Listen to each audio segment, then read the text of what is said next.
Hello good evening दोस्तों। तो कैसे हो आप लोग। और आज हम स्वागत करते हैं अपने यूट्यूब चैनल पे आप सभी का। और आज दोस्तों हम लोग पढ़ेंगे एसाइटिस। तो पिछले लेक्चर में जो है दोस्तों हमने एडिमा देखा था। एडिमा क्या होता है, उसका पैथोफिजियोलॉजी क्या होता है, डायग्नोसिस कैसे करते हैं, कितने टाइप का होता है। उसी प्रकार से एसाइटिस देखेंगे। एसाइटिस क्या होता है, पैथोफिजियोलॉजी क्या होता है, डायग्नोसिस इसका क्या होता है और क्लिनिकल मैनेजमेंट हम जो है एसाइटिस का कैसे करते हैं। तो एसाइटिस के बारे में कल हमने जो है थोड़ा बहुत आपको इंट्रोडक्टरी पार्ट बतलाया था कि अगर जो फ्लूइड है, फ्लूइड जो है वो हमारे एब्डोमेन के पेरिटोनियल कैविटी में जो है एक्युमुलेट होने लगे। कहाँ पे? पेरिटोनियल कैविटी में जो है एक्युमुलेट होने लगे तो हम उसे बोलेंगे एसाइटिस। क्या बोलेंगे दोस्तों? एसाइटिस। ठीक है। तो आज का जो लेक्चर होने वाला है, जो टारगेट ऑडियंस है हमारे लेक्चर के, वो है एलाइड हेल्थ प्रोफेशनल्स, पैरामेडिकल और ओटी के स्टूडेंट्स, एनेस्थीसिया के स्टूडेंट्स और नर्सिंग स्टूडेंट्स जो हैं वो होने वाले हैं। और लेक्चर जो हमारा वो फोकस्ड है पैथोफिजियोलॉजी, डायग्नोसिस, इंटरवेंशन और पेरी ऑपरेटिव केयर। ठीक है दोस्तों। तो फर्स्ट ऑफ ऑल हम डेफिनेशन से जो है शुरुआत करते हैं कि एसाइटिस होता क्या है।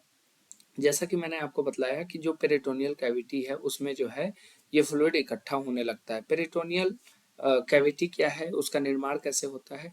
तो हमारे जो भी विसरल ऑर्गन्स होते हैं, हमारे एब्डोमेन में जो भी विसरल ऑर्गन्स हैं, जैसे हमारा स्टमक है या फिर हमारे इंटेस्टाइन्स हैं, ठीक है, ये सब आउटर जो है, बाहर से जो है वो एक शीत से कवर होता है। एक शीत से कवर होता है, शीत से कवर होता है, जिसको हम बोलते हैं पेरिटोनियम।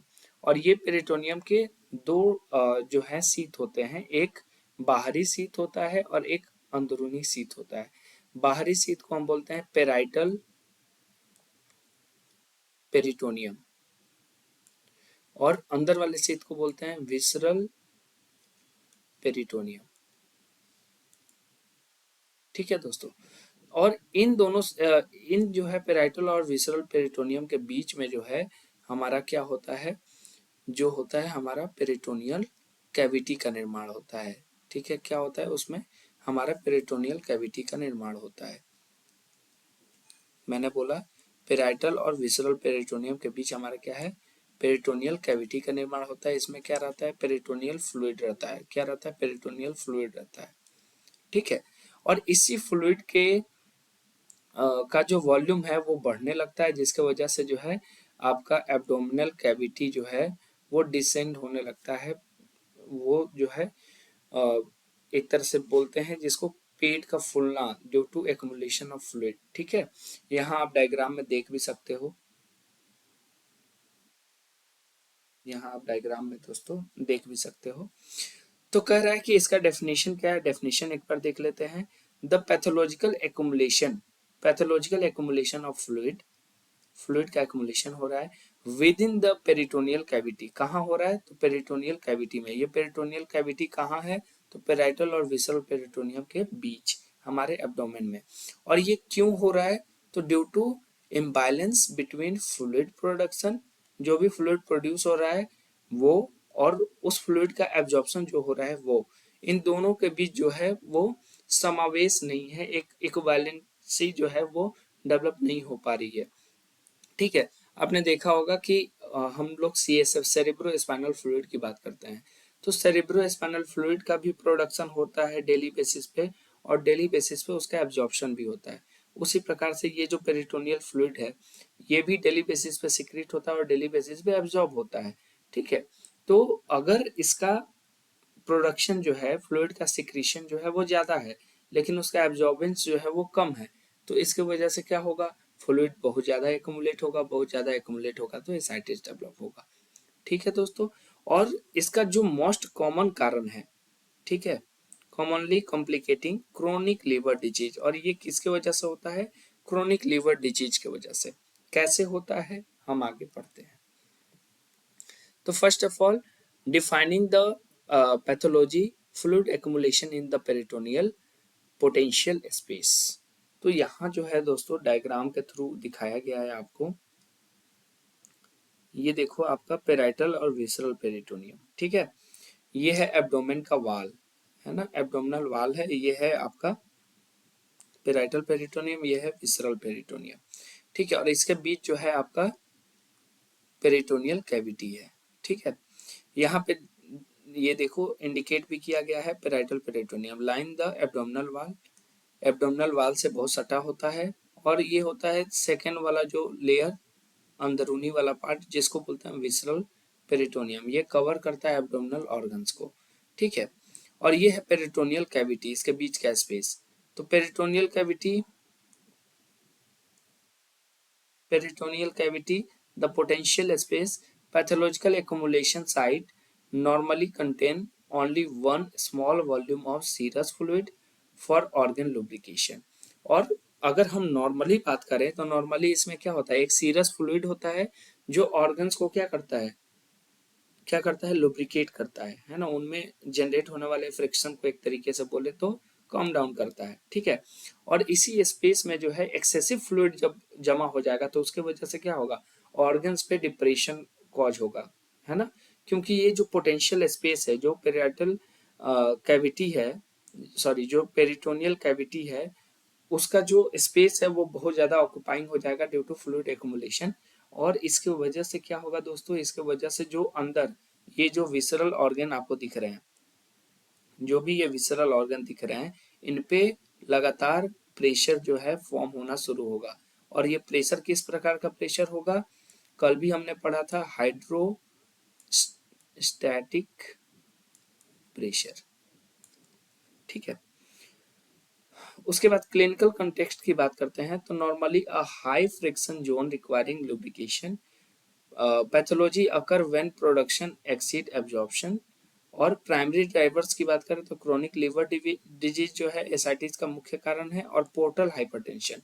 ठीक है, आपने पोर्टल वेन का नाम सुना होगा, पोर्टल वेन में एक्सेसिव फ्लूइड होने के, इनमें हाइपरटेंशन होने के कारण जो है भी जो एसाइटिस है वो डेवलप हो सकता है पेशेंट में। अब है haemodynamic shift, four mechanism driving fluid accumulation है। कौन कौन से जो ड्राइविंग एजेंट्स हैं जिनके वजह से जो है एसाइटिस डेवलप होता है, उनके बारे में हम पढ़ेंगे एक एक करके। तो first of all portal hypertension. क्या होता है पोर्टल हाइपरटेंशन, तो increase pressure in portal venous system. मैंने अभी आपको बताया कि जो पोर्टल वेन है ना, इसको बोलते हैं हिपैटिक पोर्टल वेन। ठीक है, इसमें क्या होगा, प्रेशर बढ़ेगा, इसमें जब प्रेशर बढ़ेगा तो क्या कराएगा ये, तो mechanically forces fluid leakage into the peritoneal cavity. इसमें से फ्लूइड जो है लीक होके कहाँ जाएगा, पेरिटोनियल कैविटी में जाएगा, और पेरिटोनियल कैविटी में जाके जमा हो जाएगा। ठीक है, अब आप कहोगे कि सर फ्लूइड वहां पे तो नॉर्मली क्या हो रहा है, फ्लूइड है और फ्लूइड जो है एब्जॉर्ब हो रहा है, लेकिन जब एक्सेसिव फ्लूइड आएगा तो उसके चलते एब्जॉर्प्शन तो ज्यादा नहीं बढ़ेगा ना, तो इसके वजह से फ्लूइड वहां पे जो है एक्युमुलेट होना शुरू हो जाएगा। सेकेंड कॉज जो है हाइपो एल्बुमिनिया। क्या है दोस्तों, हाइपो, हाइपो मतलब कम, डिक्रीज, है ना, एल्बुमिन, तो एल्बुमिन जो है डिक्रीज हो गया ब्लड में, है ना, ब्लड में एल्बुमिन जब डिक्रीज हो जाएगा तो उसके वजह से क्या होगा, कल भी हमने पढ़ा था, उसका जो ऑनकोटिक प्रेशर होगा वो डिक्रीज हो जाएगा। ऑनकोटिक प्रेशर बोलो या ऑस्मोटिक प्रेशर जो है वो डिक्रीज हो जाएगा, जिसके वजह से यहाँ लिखा भी हुआ है दोस्तों, low albumin level critically reduce the plasma oncotic pressure, removing the osmotic force needed to keep fluid within the vessel. तो वेसल में फ्लूइड को थाम के रखने की, क्योंकि आपने देखा कि पोर्टल वेन से क्या हो रहा है, फ्लूइड जो है रिस्क के कहाँ आ जा रहा है, पेरिटोनियल कैविटी में आ जा रहा है। लेकिन नॉर्मली एक हेल्दी पेशेंट की बात करें तो हेल्दी पेशेंट में क्या हो रहा है कि जो हमारा ऑनकोटिक प्रेशर है वो बैलेंस है, ऑनकोटिक प्रेशर बैलेंस है क्योंकि उसमें एल्बुमिन का लेवल बैलेंस है, यानी प्लाज्मा प्रोटीन बैलेंस है, और इसके वजह से वो क्या कर रहा है, फ्लूइड को जो है थाम के रख रहा है कहाँ पे, पोर्टल सिस्टम में, और पोर्टल हाइपरटेंशन होने नहीं दे रहा है। ठीक है दोस्तों, नेक्स्ट है sodium and water retention. Third one is sodium and water retention. तो ये हार्मोनल सिस्टम को एक्टिवेट करता है ना। नॉर्मली आपने जब फिजियोलॉजी पढ़ा होगा तो रास मैकेनिज्म पढ़ा होगा आपने, ठीक है। इसको बोलते हैं रेनिन एंजियोटेंसिनोजेन मैकेनिज्म, ठीक है। नेक्स्ट है कैपिलरी परमिएबिलिटी की बात करें तो कैपिलरी परमिएबिलिटी भी कल हम लोगों ने जो है समझा था, ठीक है। नेक्स्ट है कॉज के बारे में हम बात कर रहे हैं, इटियोलॉजी, है ना। तो कॉज क्या है जिसकी वजह से एसाइटिस डेवलप हो रहा है?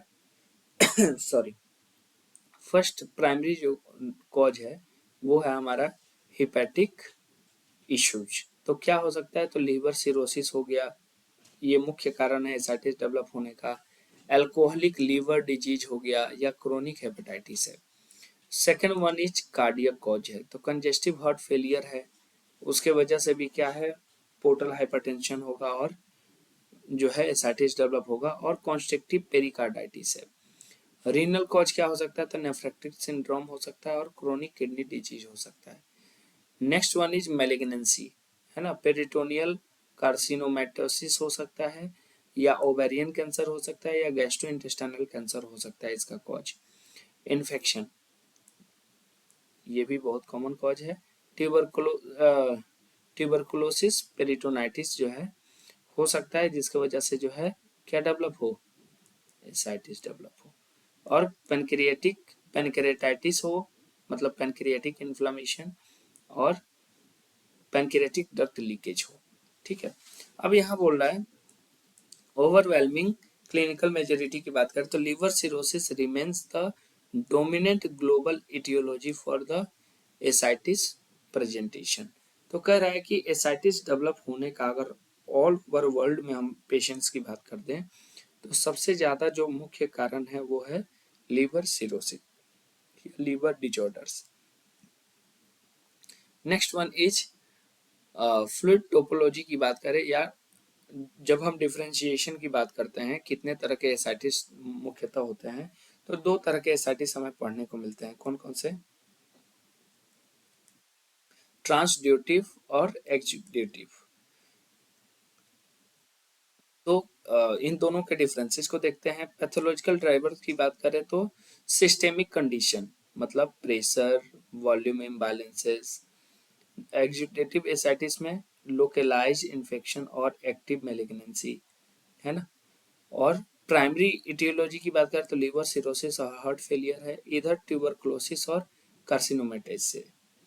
नेक्स्ट है विजुअल कैरेक्टरिस्टिक्स की बात करें, मतलब दोनों में हमें फ्लूइड कैसे देखने को मिलेगा, तो इसमें जो एसाइटिक फ्लूइड देखने को मिलेगा वो क्लियर फ्लूइड देखने को मिलेगा, लेकिन एग्जीक्यूटिव में जो है हमें क्लाउडी फ्लूइड देखने को मिलेगा।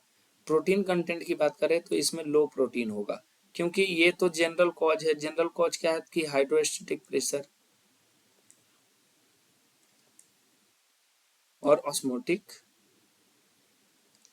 प्रेशर के चलते जो है ये चीजें डेवलप हो रही हैं। लेकिन यहाँ पे क्या है, प्रोटीन ज्यादा होगा, ठीक है, प्रोटीन ज्यादा है, क्योंकि यहाँ पे जो कॉजेज हैं वो डिफरेंस है, ट्यूबरकुलोसिस है यानी इन्फेक्शन है और कार्सिनोमेटोसिस है यानी मैलिग्नेंसी है। तो आज के लिए इतना ही दोस्तों, मिलते हैं नेक्स्ट लेक्चर में, है ना। धन्यवाद दोस्तों। आई होप कि आप लोगों को सारे लेक्चर जो है वो समझ में आ रहे होंगे और बने रहिए हमारे साथ।